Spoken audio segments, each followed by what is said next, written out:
Aujourd'hui, c'est un message unique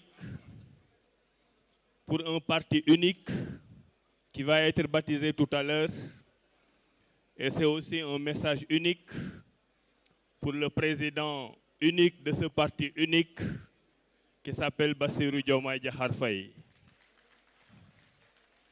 Aujourd'hui, c'est son jour. Aujourd'hui, c'est son moment.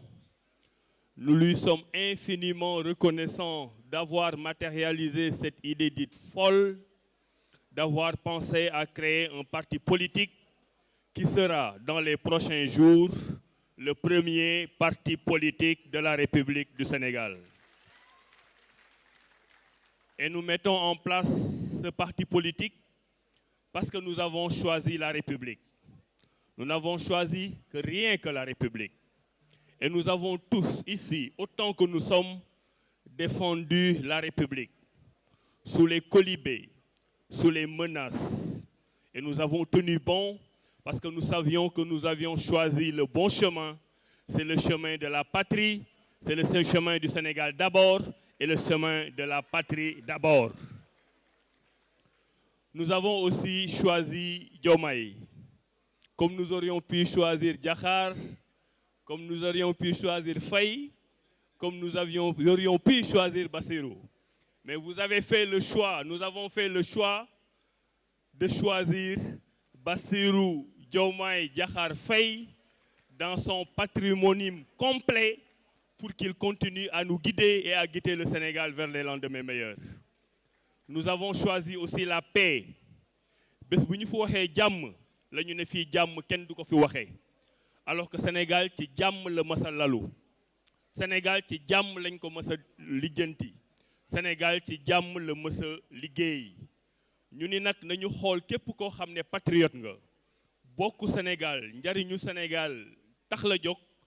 Qu'on mette fin à cette parenthèse émotive du mandat pour entrer dans une parenthèse pragmatique du mandat avec les résultats qui vont se faire voir très bientôt. lépp lu ñu am Sénégal moom moo ñu ko gënal te homme politique boo xam ne da nga jóg di liggéey pour Sénégal du sa moroomu homme politique moo lay tànnal yoon du sa moroomu homme politique moo lay wax koy àndal du sa moroomu homme politique moo lay wax ban yoon nga war a jaar ñun ñoo waxtaan suñu biir ba jubboo d'accord ne dañuy ànd pour aller à la conquête des suffrages. Et c'est pour ça que je voulais rendre hommage à toutes ces personnes qui sont ici. nekkoon ay président de parti politique nekk président de mouvement wala nekk ay identité remarquable nekk ci ay parti ak ay mouvement politique di liggéey pendant longtemps dem ba li ñu téyee am dëgër ñu war ci mën a jàpp ñooñu ñoo choisir tey fàtte seen bopp ñooñu ñoo choisir de s'oublier eux-mêmes pour être au service de la patrie et au service du président de notre parti Bassirou Diomaye Diakhar Faye. ma leen di wax ne nag def ngeen loo xam ne histoire du Sénégal dina ko bind parce que le parti que nous sommes en train de créer a pris une trajectoire inédite. D'habitude dañuy créer parti dem à la conquête du pouvoir.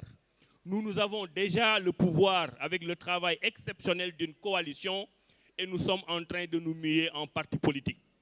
képp koo xam ne bokkoon nga ci parti képp koo xam ne bokkoon nga ci mouvement ñu ngi lay sargal di leen wax ne bés ni ki tey Awalé amatul bés ni ki tey Mimi 2024 amatul bés ni ki tey amul benn mouvement ak benn parti boo xam ne dafay am ci biir parti bi. C'est notre parti, c'est notre leader, c'est celui qu'on a choisi et Inch'Allah, stratégie bi nga xam ne ci la ñu jëm stratégie bu yomb la. Premier élément de stratégie, gagner les élections locales haut la main. tey nee nañu am nañ plus de 300 maires. L'objectif war na dem ci plus de 500 maires sur les 557 maires du Sénégal. Gagner les élections législatives bu ñu dissoudre assemblée wane ne mën nga am une majorité de plus de 130 députés. dem nag ba ca mujj élection présidentielle gagner ko écraser ko fexe opposition exister mais opposition bi gis ci boppam ci parti bi gis boppam ci Bassirou Diomaye Faye pour ñu yóbbu ko un deuxième mandat. Donc képp koo xam ne da nga ciy choisir opposition tey wala aventure xamal ne tu en as au moins pour 8 ans 3 ans fi ak 2029 5 ans après 2029 avec le président de la République Bassirou Diomaye Diakhar Faye fi may terminer nag li may dénk sama bopp di leen ko dénk yéen ñëpp mooy kilifa booy ànd ak moom ñaar rek la ñu xaar ci yow te man ci loolu laa nekk ñama àndaloon ci la ñuy nekk te xam naa ne ci ngeen nekk mooy fexe dans la mesure du possible chaque jour nga koy wàññil ay noonam chaque jour nga koy wàññil ay noonam ñaareel bi mooy chaque jour boo ko wàññilee noonam nga koy yokkal ay soppeem stratégie politique weesuwul loolu wàññi noonu président Diomaye yokkal ay soppe président Diomaye loolu bu ñu ko defee bu soobee yàlla dinañu am ndam ci élection locale am ko ci élection législative am ko ci élection présidentielle tey nag bésu Diomaye la Diomaye bu njaga ñaaw moom la ñuy tàllal le tapis rouge moo tax tous mes amis séeréer saafi tey dama bëgg ngeen jàppale Bassirou Diomaye Faye toute ma famille lébu dama bëgg ngeen jàppale Bassirou Diomaye Faye parce que ñoom la ñu bëgg mu yor Sénégal les Joola les Mandeng les Pulaar ñëpp nañu xam ne patrie bii nga xam ne moom la ñu woote mooy la patrie d'abord amul différenciation ci biir Sénégal tey doomu njaga ñaaw la ëllëg nekkoon na doomu keneen suba dina nekk doomu leneen waaye tey ci doomu njaga ñaaw boobu la ñuy fës maa ngi leen di sant di leen gërëm wasalaam. Voilà, merci beaucoup monsieur le ministre Abdourahmane Diouf waaye nag di feddali sunu nuyoo rek ci ministre yi nga xam ne depuis ce matin ba léegi ñu ngi fi le ministre de la culture Alpha Thiam notre très cher ami merci monsieur le ministre Bakary Sarr ministre de la communication et porte-parole du gouvernement ñu ngi la nuyu bu baax a baax seen taxawaay rafet na waaye itam di nuyu sunu xarit Lamine Gane Lansana Gani Sakho ñu koy nuyu bu baax a baax itam waaye di rappeler ne fii am nañu fi lu tollook 340 maires et présidents de conseils départementaux ñu ngi ci